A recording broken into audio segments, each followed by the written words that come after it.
আসসালামু আলাইকুম, কেমন আছেন সবাই? আমি আলহামদুলিল্লাহ ভালো আছি। আজকে আমি গ্রাম বাংলার একটি রান্না করে দেখাবো, সেটি হচ্ছে আমের মোরব্বা।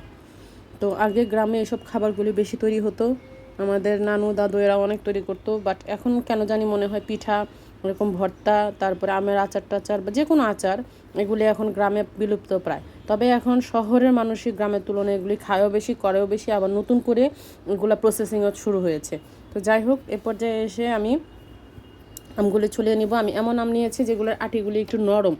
তো ওই দিন বাজার থেকে আচারের জন্য আম এনেছি। আমগুলি এনে দেখলাম পেয়ারা হালকা হালকা মিষ্টি হলে যেরকম লাগে ওরকম কাঁচা মিষ্টি আম।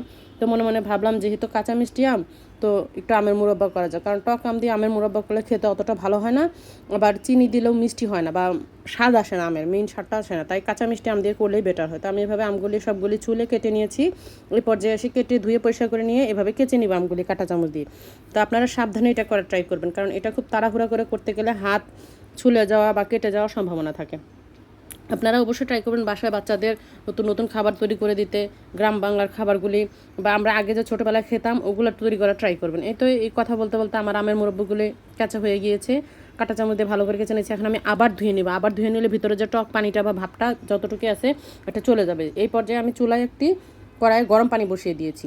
তো গরম পানিটি একটু গরম হতে হতে আমি এগুলো ভালো করে ধুয়ে পরিষ্কার করে নিয়ে এবার দেখেন পানিটা প্রায় ফুটে এসেছে। সামান্য একটু লবণ দিয়ে আমি আমগুলি দিয়ে দিব ফুটন্ত পানিতে দিলে হয় কি আমগুলি গলে না, প্লাস খুব দ্রুত টকটা বের হয়ে যায় এবং মোটামুটি একটা প্রসেসিংয়ে চলে আসে। তো এই যে ফ্রাই প্যানটা দেখতেছেন আমার, এটা ননস্টিকের। তো এটা নিয়ে একটা মজার কাহিনী আছে। আমি যখন পাবনায় প্রথম সংসার জীবন শুরু করি তখন এই ননস্টিকের পাতিলটা আমি কিনেছিলাম ইউজের জন্য। তো বাসায় এক বুয়া রাখছি, বুয়াটা একটু বয়স্ক, খালাটা অনেক আদর করতো আমাকে। সে করেছে কি, পাতিলটা পুড়ে গেছে মনে করে পাতিলটা এমনভাবে ঘষে ঘষে পরিষ্কার করেছে আর বলে কি, খালা তুমি এত ময়লা করেছো পাতিলটা দেখো। আমি ধুয়ে একদম পরিষ্কার করে দিলাম। সে যে আমার কত বড় উপকার করছে সেটা আমি আর আমার আল্লাহই জানি। তো যাই হোক, পর্যায়ে এসে আমগুলি একটু বলক চলে আসছে। তো ভালো করে বলক আসার পরে আমি একটি ঝুড়িতে ঢেলে ভালো করে ঠান্ডা পানি দিয়ে ধুয়ে নেব। আবারও বলতেছি ঠান্ডা পানি দিয়ে ধুয়ে নেবো, নয়তো আমের ভিতরটা একদম নরম হয়ে যাবে গরম গরম ভাবটা থাকলে। এই তো তো এখন এখানে আমি হাফ কাপ পরিমাণ চিনি দিয়েছি, কারণ আমি বললাম আগে কাঁচা মিষ্টি আমটা একদমই মিষ্টি। তো হাফ কাপ পরিমাণ চিনি আর দুইটা দারচিনি দিয়ে আমি দুইটা এলাচ দিয়ে আমি ভালো করে বরফ তুলে নিব চিনিটা। নেড়ে চেড়ে এই যে দেখেন এইভাবে আস্তে আস্তে গলিয়ে নেবেন। আর আমি যেহেতু পাতলা শিরা করব তাই এখানে আমি 1.5 কাপ পরিমাণ পানি দিয়েছি। আর আপনাদের আমটা যদি একটু টক থাকে সেক্ষেত্রে 1 কাপ পরিমাণ চিনি, 1.5 কাপ পরিমাণ পানি দিবেন। কারণ আমটা যখন দিবেন, এটাতে দিলে যখন ফুটে আসবে তখন দেখবেন যে একটা বলক আসার পরে আমটা মিষ্টি মিষ্টি ভাব হয়েছে কিনা বা চিনিটা বেশি টকটক ভাব আসছে কিনা, সেই ক্ষেত্রে আপনারা আরেকটু চিনি দিতে পারেন। আর আমটা যদি আমার মতো আগে খেয়ে দেখেন কাঁচা মিষ্টি কিনা, সেই ক্ষেত্রে তো চিনি একদমই কম লাগবে। তো যাই হোক, এই যে দেখেন চিনিটা ভালো করে ফুটে আসার পর আমি আমগুলি দিয়ে দিয়েছি।